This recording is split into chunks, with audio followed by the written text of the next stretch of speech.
The Adventurer by C.M. Kornbluth.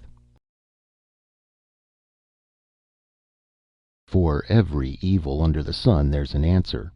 It may be a simple, direct answer. It may be one that takes years and seems unrelated to the problem. But there's an answer of a kind. President Folsom the 24th said petulantly to his Secretary of the Treasury, "Blow me to hell, Bannister, if I understood a single word of that. Why can't I buy the Nicolaides collection? And don't start with the rediscount and the Series W business again. Just tell me why." The Secretary of the Treasury said with an air of apprehension and a thread-like feeling across his throat, "It boils down to no money, Mr. President." The President was too engrossed in thoughts of the marvelous collection to fly into a rage. "It's such a bargain," he said mournfully. "An archaic Henry Moore figure, really too big to finger, but I'm no culture snob, thank God. And 15 early Morrisons, and I can't begin to tell you what else." He looked hopefully at the Secretary of Public Opinion. "Mightn't I seize it for the public good or something?" The Secretary of Public Opinion shook his head. His pose was gruffly professional. "Not a chance, Mr. President. We'd never get away with it. The art lovers would scream to high heaven." "I suppose so. Why isn't there any money?" He had swiveled dangerously on the Secretary of the Treasury again. "Sir, purchases of the new Series W bond issue have lagged badly because potential buyers have been attracted to—" "Stop it, stop it, stop it! You know I can't make head or tail of that stuff. Where's the money going?" The Director of the Budget said cautiously, "Mr. President, during the biennium just ending, the Department of Defense accounted for 78% of expenditures." The Secretary of Defense growled, "Now wait a minute, Felder. We were voted—" The President interrupted, raging weakly, "Oh, you rascals. My father would have known what to do with you, but don't think I can't handle it. Don't think you can hoodwink me." He punched a button ferociously. His silly face was contorted with rage, and there was a certain tension on all the faces around the cabinet table. Panels slid down abruptly in the walls, revealing grim-faced Secret Service men. Each cabinet officer was covered by at least 2 automatic rifles. "Take that traitor away!" the President yelled. His finger pointed at the Secretary of Defense, who slumped over the table sobbing. 2 Secret Service men half carried him from the room. President Folsom the 24th leaned back, thrusting out his lower lip. He told the Secretary of the Treasury, "Get me the money for the Nicolaides collection. Do you understand? I don't care how you do it. Get it." He glared at the Secretary of Public Opinion. "Have you any comments?" "No, Mr. President." "All right, then." The President unbent and said plaintively, "I don't see why you all can't be more reasonable. I'm a very reasonable man. I don't see why I can't have a few pleasures along with my responsibilities. Really, I don't. And I'm sensitive. I don't like these scenes. Very well, that's all. The cabinet meeting is adjourned." They rose and left silently in the order of their seniority. The President noticed that the panels were still down and pushed the button that raised them again and hid the granite-faced Secret Service men. He took out of his pocket a late Morrison fingering piece and turned it over in his hand, a smile of relaxation and bliss spreading over his face. Such amusing textural contrast, such unexpected variations on the classic sequences. The cabinet, less the Secretary of Defense, was holding a rump meeting in an untapped corner of the White House gymnasium. "God," the Secretary of State said, white-faced. "Poor old Willie." The professionally gruff Secretary of Public Opinion said, "We should murder the bastard. I don't care what happens." The Director of the Budget said dryly, "We all know what would happen. President Folsom the 25th would take office. No, we've got to keep plugging as before. Nothing short of the invincible can topple the Republic." "What about a war?" the Secretary of Commerce demanded fiercely. "We've no proof that our program will work. What about a war?" State said wearily, "Not while there's a balance of power, my dear man. The Low Callisto question proved that.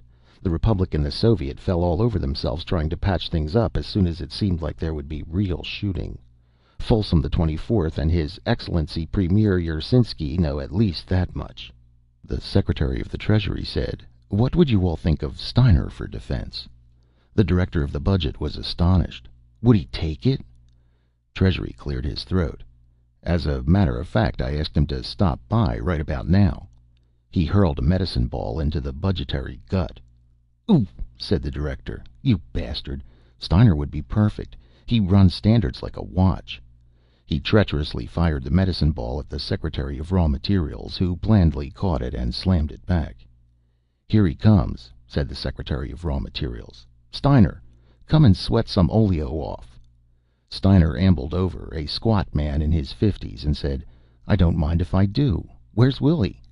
State said, "The president unmasked him as a traitor. He's probably been executed by now." Steiner looked grim, and grimmer yet when the Secretary of the Treasury said deadpan, "We want to propose you for defense." "I'm happy in standards," Steiner said. "Safer, too. The man's father took an interest in science, but the man never comes around. Things are very quiet. Why don't you invite Winch from the National Art Commission? It wouldn't be much of a change for the worse for him." "No brains," the Secretary for Raw Materials said briefly. "Heads up."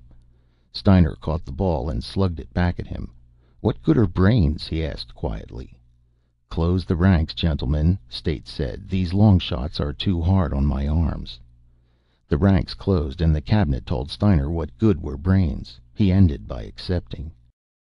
"The moon is all Republic, Mars is all Soviet, Titan is all Republic, Ganymede is all Soviet, but Io and Callisto by the Treaty of Greenwich are half and half, Republic and Soviet. Down the main street of the principal settlement on Io runs an invisible line. On one side of the line, the principal settlement is known as New Pittsburgh. On the other side, it's known as Nizhny Magnitogorsk." Into a miner's home in New Pittsburgh one day an 8-year-old boy named Grayson staggered, bleeding from the head. His eyes were swollen almost shut. His father lurched to his feet, knocking over a bottle. He looked stupidly at the bottle, set it upright too late to save much of the alcohol, and then stared fixedly at the boy. "See what you made me do, you little bastard!"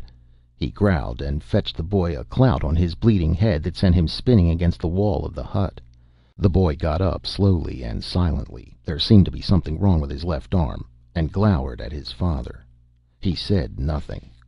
"Fighting again," the father said in a would-be fierce voice. His eyes fell under the peculiar fire in the boy's stare. "Damn fool!" A woman came in from the kitchen. She was tall and thin. In a flat voice she said to the man, "Get out of here." The man hiccuped and said, "Your brat spilled my bottle. Give me $1." In the same flat voice, "I have to buy food." "I said, gimme $1." The man slapped her face. It did not change, and wrenched a small purse from the string that suspended it around her neck. The boy suddenly was a demon, flying at his father with fists and teeth. It lasted only a second or two. The father kicked him into a corner where he lay, still glaring, wordless and dry-eyed. The mother had not moved, her husband's hand-mark still red on her face when he hulked out, clutching the money bag. Mrs. Grayson at last crouched in the corner with the 8-year-old boy. "Little Tommy," she said softly. "My little Tommy, did you cross the line again?" He was blubbering into her arms hysterically as she caressed him. At last he was able to say, "I didn't cross the line, Mom. Not this time. It was in school. They said our name was really Krasinski." "God damn him!" the boy shrieked. "They said his grandfather was named Krasinski, and he moved over the line and changed his name to Grayson. God damn him, doing that to us!" "Now, darling," his mother said, caressing him. "Now, darling." His trembling began to ebb. She said, "Let's get the spools, Tommy. You mustn't fall behind in school. You owe that to me, don't you, darling?"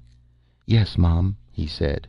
He threw his spindly arms around her and kissed her. "Get out the spools. We'll show him. I mean them." President Folsom the 24th lay on his deathbed, feeling no pain, mostly because his personal physician had pumped him full of morphine. Dr. Barnes sat by the bed, holding the presidential wrist and waiting, occasionally nodding off and recovering with a belligerent stare around the room. The 4 wire service men didn't care whether he fell asleep or not. They were worriedly discussing the nature and habits of the president's firstborn, who would shortly succeed to the highest office in the republic. "A firebrand, they tell me," the AP man said unhappily. "Firebrands I don't mind," the UP man said. "He can send out all the inflammatory notes he wants, just as long as he isn't a fiend for exercise. I'm not as young as I once was. You boys wouldn't remember the old president, Folsom the 22nd. He used to do point-to-point hiking. He worshipped old FDR." The INS man said, lowering his voice, "Then he was worshipping the wrong Roosevelt. Teddy was the athlete." Dr. Barnes started, dropped the presidential wrist, and held a mirror to the mouth for a moment. "Gentlemen," he said, "the president is dead." "Okay," the AP man said. "Let's go, boys. I'll send in the flash. UP, you go cover the College of Electors. INS, get onto the president-elect. Trib, collect some interviews and background." The door opened abruptly. A colonel of infantry was standing there, breathing hard, with an automatic rifle at port. "Is he dead?" he asked. "Yes," the AP man said. "If you'll let me pass." "Nobody leaves the room," the colonel said grimly. "I represent General Slocum, acting president of the Republic. The College of Electors is acting now to ratify—" A burst of gunfire caught the colonel in the back. He spun and fell with a single hoarse cry. More gunfire sounded through the White House. A Secret Service man ducked his head through the door. "President's dead? You boys stay put. We'll have this thing cleaned up in an hour." He vanished. The doctor sputtered his alarm, and the newsmen ignored him with professional poise. The AP man asked, "Now, who's Slocum? Defense Command?" INS said, "I remember him. 3 stars. He headed up the Tactical Airborne Force out in Kansas 4-5 years ago. I think he was retired since then." A phosphorus grenade crashed through the window and exploded with a globe of yellow flame the size of a basketball. Dense clouds of phosphorus pentoxide gushed from it, and the sprinkler system switched on, drenching the room. "Come on," hacked the AP man, and they scrambled from the room and slammed the door. The doctor's coat was burning in 2 or 3 places, and he was retching feebly on the corridor floor. They tore his coat off and flung it back into the room.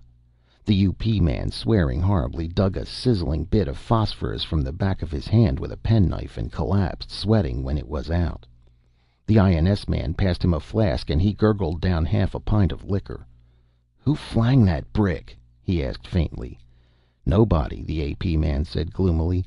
"That's the hell of it. None of this is happening. Just the way that Taft the Pretender never happened in '03. Just the way the Pentagon Mutiny never happened in '67. '68, the UP man said faintly. "It didn't happen in '68, not '67. The AP man smashed a fist into the palm of his hand and swore. "God damn," he said. "Some day I'd like to—" He broke off and was bitterly silent. The UP man must have been a little dislocated with shock and quite drunk to talk the way he did. "Me too," he said. "Like to tell the story. Maybe it was '67, not '68. I'm not sure now. Can't write it down, so the details get lost, and then after a while it didn't happen at all. Revolution'd be a good deal, but it takes people to make revolution. People with eyes and ears and memories. We make things not happen, and we make people not see and not hear." He slumped back against the corridor wall, nursing his burned hand. The others were watching him, very scared.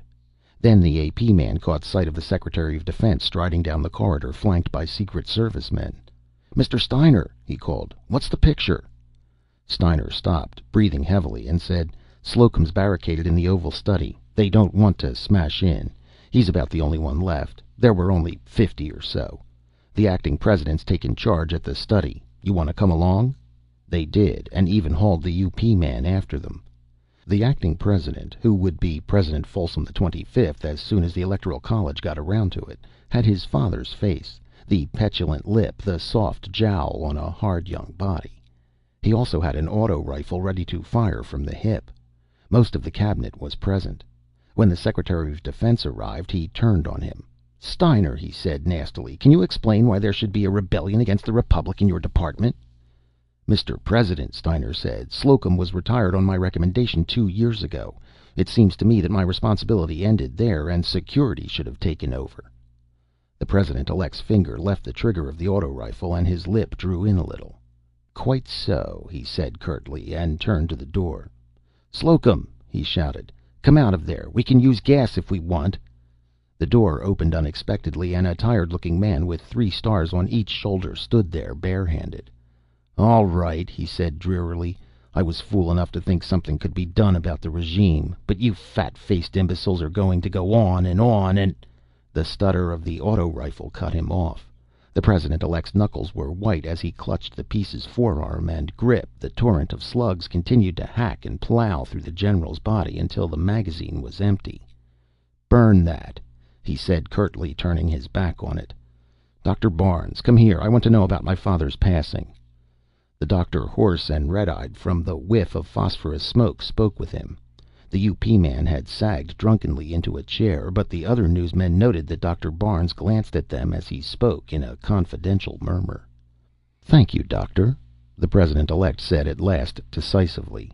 He gestured to a Secret Service man. "Take those traitors away." They went numbly. The Secretary of State cleared his throat. "Mr. President," he said, "I take this opportunity to submit the resignations of myself and fellow cabinet members according to custom." "That's all right," the President-elect said. "You may as well stay on. I intend to run things myself anyway." He hefted the auto rifle. "You," he said to the Secretary of Public Opinion, "you have some work to do. Have the memory of my father's artistic preoccupations obliterated as soon as possible. I wish the Republic to assume a warlike posture." "Yes? What is it?" A trembling messenger said, "Mr. President, I have the honor to inform you that the College of Electors has elected you President of the Republic. Unanimously." Cadet Fourth Classman Thomas Grayson lay on his bunk and sobbed in an agony of loneliness. The letter from his mother was crumpled in his hand. "Prouder than the words can tell of your appointment to the Academy, darling. I hardly knew my grandfather, but I know that you will serve as brilliantly as he did, to the eternal credit of the Republic. You must be brave and strong for my sake." He would have given everything he had, or ever could hope to have, to be back with her and away from the bullying, sneering fellow cadets of the Corps.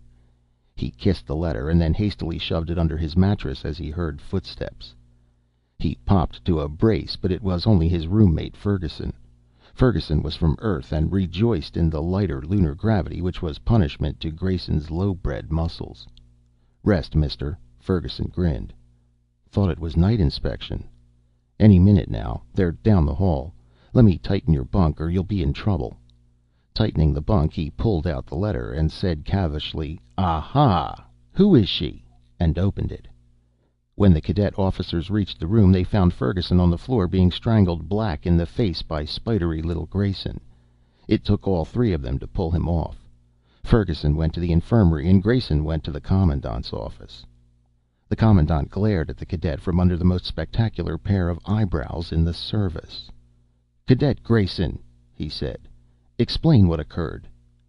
"Sir, Cadet Ferguson began to read a letter from my mother without my permission." "That is not accepted by the Corps as grounds for mayhem. Do you have anything further to say?" "Sir, I lost my temper. All I thought of was it was an act of disrespect to my mother, and somehow to the Corps, and the Republic, too. That Cadet Ferguson was dishonoring the Corps." Bourgeois, the commander thought. A snow job, and a crude one. He studied the youngster. He had never seen such a brace from a low-bred fourth classman. It must be torture to muscles not yet toughened up to even lunar gravity. 5 minutes more and the boy would have to give way, and serve him right for showing off. He studied Grayson's folder. It was too early to tell about academic work, but the fourth classman was a bear, or a fool, for extra duty. He had gone out for half a dozen teams and applied for membership in the exacting math club and writing club. The commandant glanced up. Grayson was still in his extreme brace. The commandant suddenly had the queer idea that Grayson could hold it until it killed him.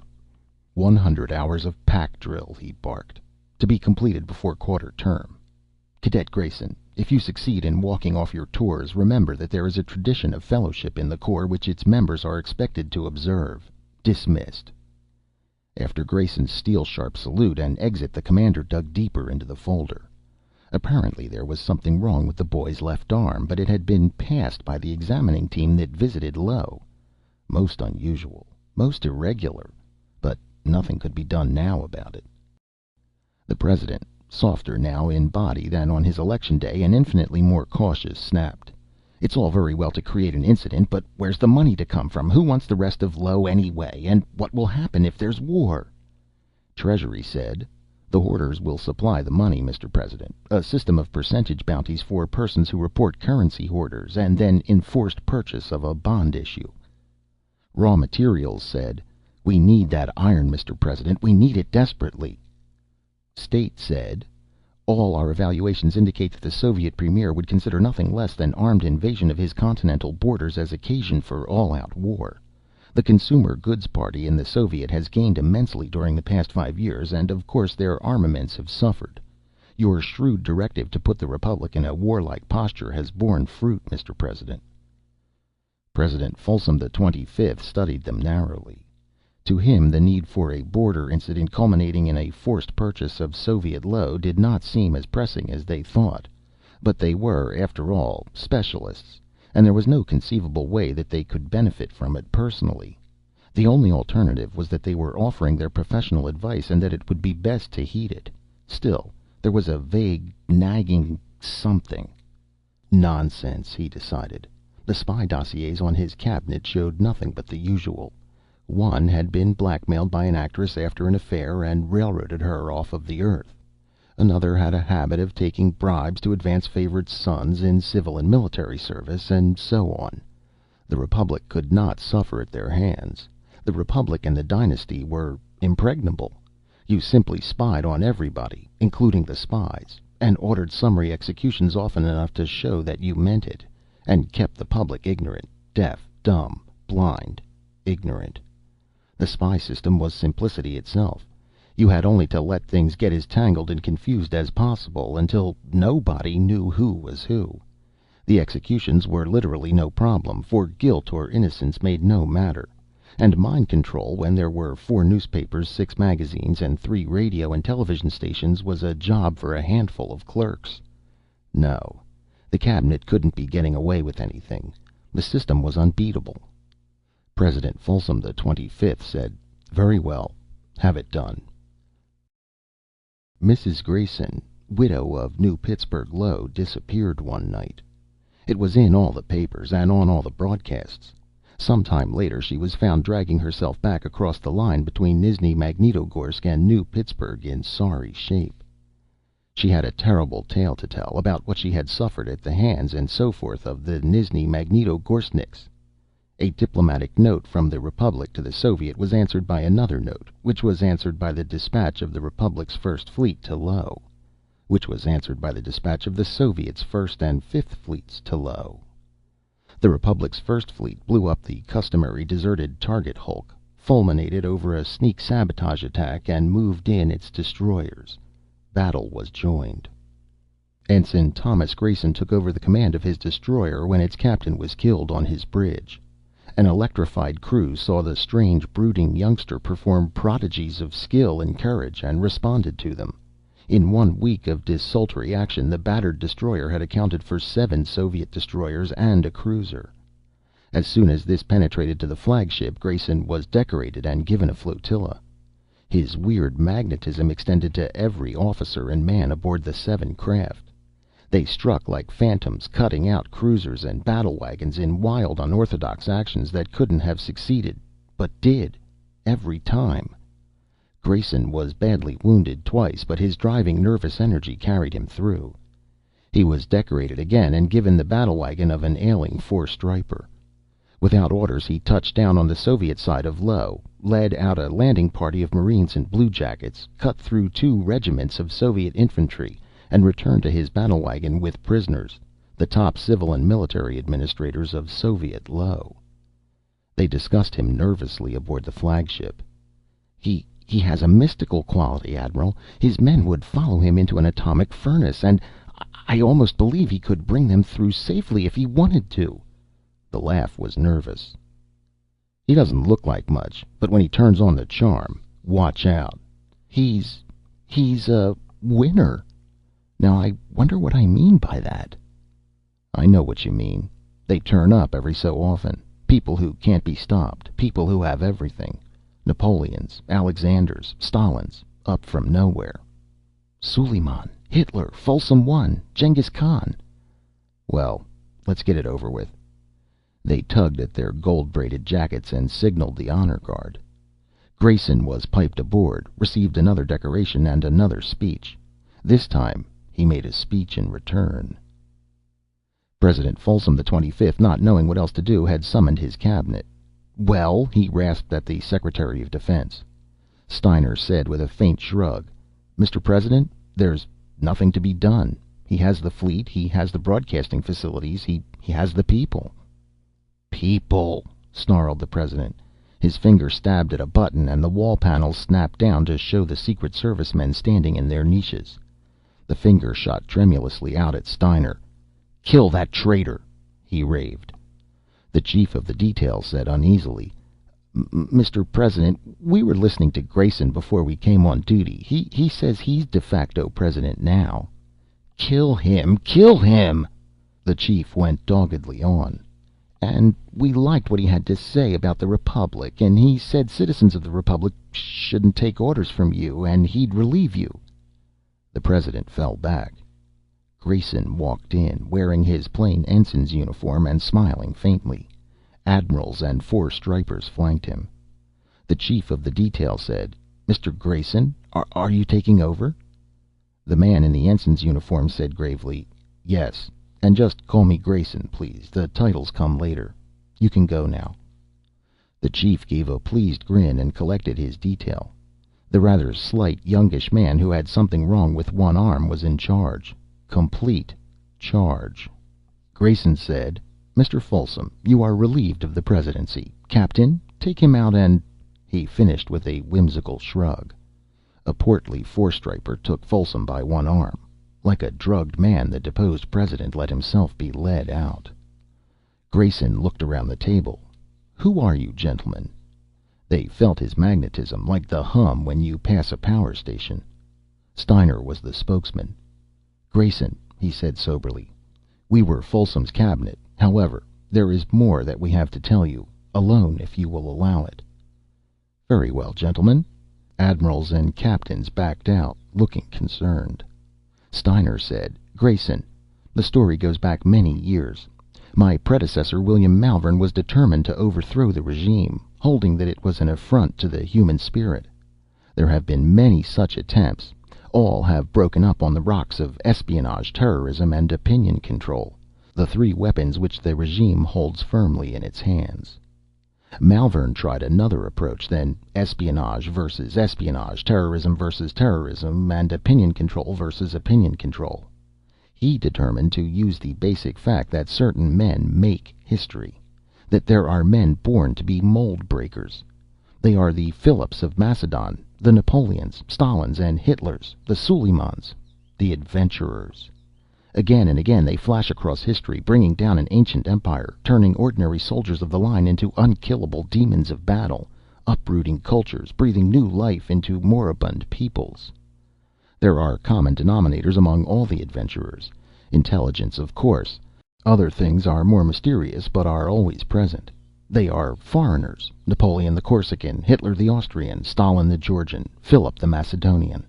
Always there is an Oedipus complex. Always there is physical deficiency: Napoleon's stature, Stalin's withered arm, and yours. Always there is a minority disability, real or fancied. This is a shock to you, Grayson, but you must face it. You were manufactured." Malvern packed the cabinet with the slyest double dealers he could find, and they went to work. 86 infants were planted on the outposts of the Republic in simulated family environments. Your mother was not your mother, but one of the most brilliant actresses ever to drop out of sight on Earth. Your intelligence, heredity, was so good that we couldn't turn you down for lack of a physical deficiency. We withered your arm with gamma radiation. I hope you will forgive us. There was no other way. Of the 86, you are the one that worked. Somehow the combination for you was minutely different from all the other combinations, genetically or environmentally, and it worked. That is all we were after. The mold has been broken. You know now what you are. Let come whatever chaos is to come. The dead hand of the past no longer lies on... Grayson went to the door and beckoned. 2 captains came in. Steiner broke off his speech as Grayson said to them, "These men deny my godhood. Take them out and..." He finished with a whimsical shrug. "Yes, your divinity," said the captains, without a trace of humor in their voices.